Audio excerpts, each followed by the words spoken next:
Hi. ഇന്ന് നമുക്കേ നമ്മുടെ ഐക്യരാഷ്ട്ര സംഘടനയെക്കുറിച്ച് ചില കാര്യങ്ങൾ പറയാം. ഐക്യരാഷ്ട്ര സംഘടനയുടെ ആസ്ഥാനം എവിടെയാ? ന്യൂയോർക്ക്.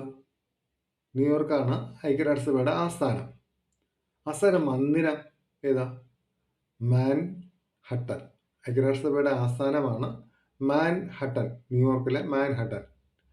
ഈ മാൻഹട്ടൻ നിർമ്മിക്കുന്നതിന് വേണ്ടിയുള്ള സ്ഥലം അത് നൽകിയത് അമേരിക്കയിലെ ഒരു വ്യവസായിയാണ്. ആ വ്യവസായിയുടെ പേരെന്താ? John D Rockefeller. John D Rockefeller എന്ന് പറയുന്ന ആളാണ് മാൻഹട്ടൻ നിർമ്മിക്കുന്നതിന് വേണ്ടിയുള്ള സ്ഥലം നൽകിയത്. ഇനി ഐക്യരാഷ്ട്രസഭയുടെ യൂറോപ്പിലെ ആസ്ഥാനം എവിടെയാ? ഐക്യരാഷ്ട്രസഭയുടെ യൂറോപ്പിലെ ആസ്ഥാനം ജനീവയാണ്. ഈ ഐക്യരാഷ്ട്ര സംഘടനയിൽ അംഗമാകാത്ത ഒരു യൂറോപ്യൻ രാജ്യമുണ്ട്. ഐക്യരാഷ്ട്രസഭയിൽ അംഗമാകാത്ത യൂറോപ്യൻ രാജ്യം ഏതെന്ന് വെച്ചാൽ അത് വത്തിക്കാനാണ്. വത്തിക്കാൻ ഐക്യരാഷ്ട്രസഭയിൽ അംഗമായിട്ടില്ല. പിന്നെ അതുപോലെ ഒരു ഏഷ്യൻ രാജ്യമുണ്ട്, അത് തായ്വാനാണ്. ഐക്യരാഷ്ട്രസഭയിൽ അംഗമാകാത്ത ഏഷ്യൻ രാജ്യം തായ്വാനാണ്. ഇനി ഇതിനകത്ത് ആകെ എത്ര രാജ്യങ്ങളുണ്ട്? നിലവിലെ അംഗരാജ്യം 193. ഐക്യരാഷ്ട്രസഭയിലെ നിലവിലെ അംഗസംഖ്യ 193. ഇനി ഇതിൻ്റെ ഒരു പതാക ഉണ്ടല്ലോ, ഐക്യരാഷ്ട്രസഭയുടെ പതാക. ആ പതാകയുടെ നിറം എന്താ?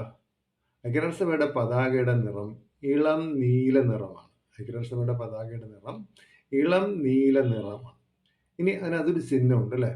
എന്താണ് ഐക്യരാഷ്ട്രസഭയുടെ ചിഹ്നം? അത് 2 ഒലീവ് ചില്ലകൾക്കിടയിൽ ലോകരാഷ്ട്രങ്ങളുടെ ഭൂപടം. 2 ഒലീവ് ചില്ലകൾക്കിടയിൽ ലോകരാഷ്ട്രങ്ങളുടെ ഭൂപടം. അതാണ് ഐക്യരാഷ്ട്രസഭയുടെ ചിഹ്നം എന്ന് പറയുന്നത്. ഈ ഐക്യരാഷ്ട്രസഭയിൽ അവസാനമായിട്ട് അംഗമായ രാജ്യം ഏതാ? നമ്മൾ കുറച്ച് നേരത്തെ 193 രാജ്യങ്ങളുണ്ടെന്ന് പറഞ്ഞല്ലോ. ആ 193ാമതായി അംഗമായ രാജ്യം, ആ രാജ്യം നമ്മുടെ ദക്ഷിണ സുഡാനാണ്. ഐക്യരാഷ്ട്രസഭയിൽ അവസാനമായിട്ട് അംഗമായ രാജ്യം ദക്ഷിണ സുഡാൻ. ഐക്യരാഷ്ട്രസഭയിൽ അതിൻ്റെ ഒരു രക്ഷാസമിതിയുണ്ട്. ആ രക്ഷാസമിതിയിൽ 15 അംഗങ്ങളാണുള്ളത്. ആ 15 അംഗങ്ങളിൽ 5 അംഗരാജ്യങ്ങൾ സ്ഥിരാംഗങ്ങളാണ്. ആ സ്ഥിരാംഗങ്ങൾ ആരൊക്കെയാണ്? അത് America, Russia, Britain, France, China. ഇതാണ് ഐക്യരാഷ്ട്രസഭയിലെ സ്ഥിരാംഗങ്ങൾ. America, Russia, Britain, France, China. ഇത് സ്ഥിരാംഗങ്ങൾ. ഇനി ഐക്യരാഷ്ട്രസഭയുടെ ആപ്തവാക്യം എന്താണ്?